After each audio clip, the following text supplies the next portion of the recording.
Rise and shine, everyone. Thank you for joining us here at 6:01. I'm Jason Hackett alongside Alicia Lewis. And this morning, we're hours from rain and snow falling across Minnesota. We're doing this again, folks. That's why our meteorologist issued a KARE 11 weather impact alert. Our team issues these impact alerts for a number of reasons, from life-threatening weather situations to things that might impact your day-to-day plan. So let's get right to meteorologist John Ziegler with the timing and what you need to know, because this thing shifted. Yeah, it moved into this evening a little bit more. Yesterday, it looked like it was 7 p.m. start time. Now it's more, could even be 2 p.m. for places to the southwest of the Twin Cities. So we've got this from noon to cover the areas southwest of the metro today.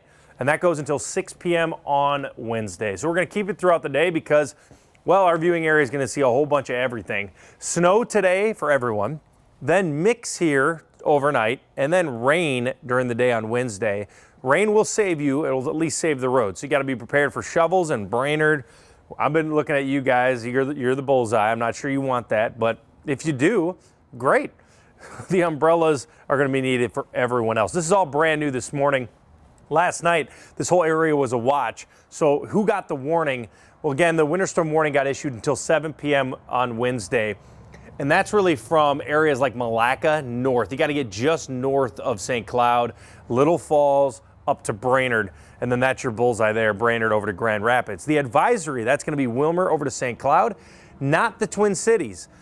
I still think there'll be some impacts here this evening, so watch out for that. But again, most of this turning over to rain would be a really good thing, and you could see the rain-snow line is pretty much cutting us in half, and I got it up to, it maybe slid to Albertville, maybe just north of Albertville, getting close to St. Cloud. Mainly snow to the north and mainly rain down here tomorrow. Well, I'll show you that future radar in your forecast coming up. Dry start here on the roads this morning, Alicia. Yeah, making for an easy Tuesday morning commute. That might shift again for this afternoon. So if you have evening and afternoon plans, plan accordingly and plan for some slowdowns then. But right now things are quiet.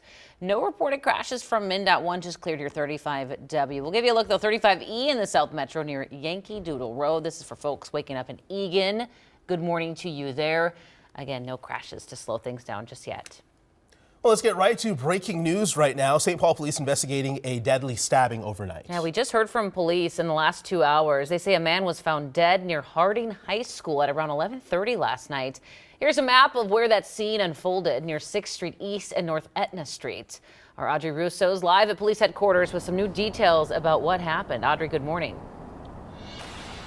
Good morning, Jason and Alicia. Yeah, at this point in the morning, police are working to identify the victim in this case. They tell us that they got to the front yard of this house in Dayton Bluffs, and that is where they found a man they believe to be 19 or 20 years old, suffering from multiple stab wounds.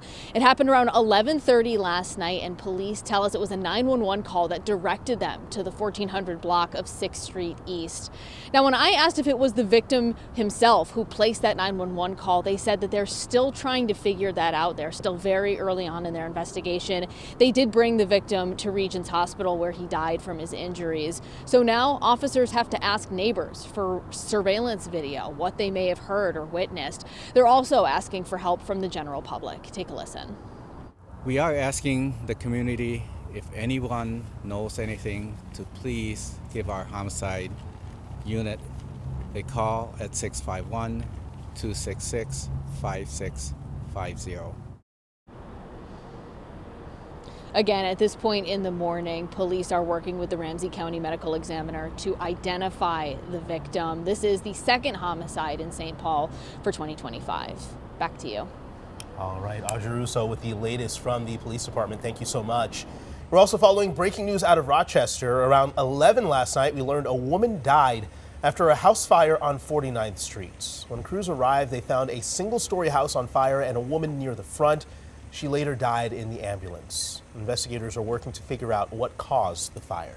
While you were sleeping, a state of emergency went into effect in St. Paul because of a messy dispute over trash pickup. And Mayor Melvin Carter says this ensures 65,000 households will have their trash picked up this week without any interruptions.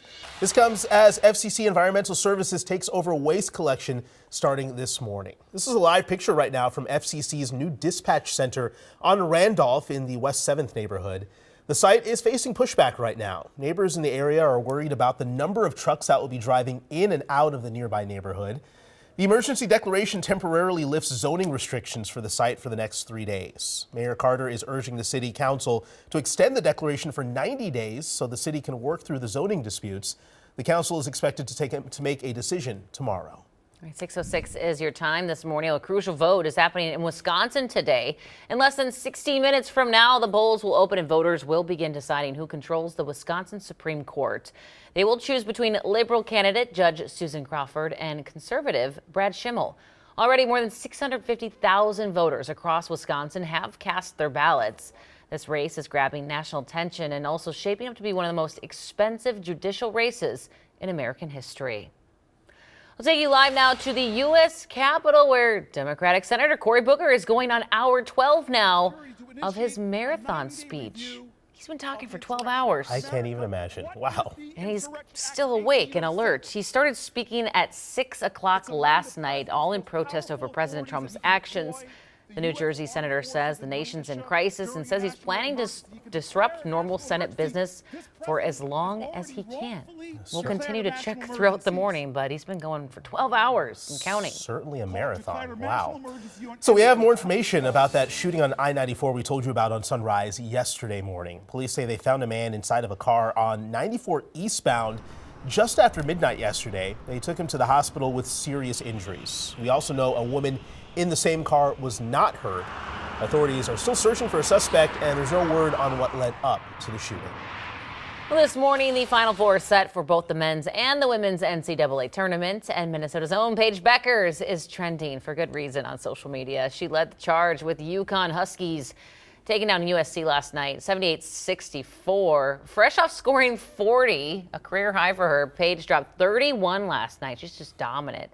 The Huskies are going to be back to the Final Four, the only 2 seed left in the tournament on either side. They get UCLA Friday night.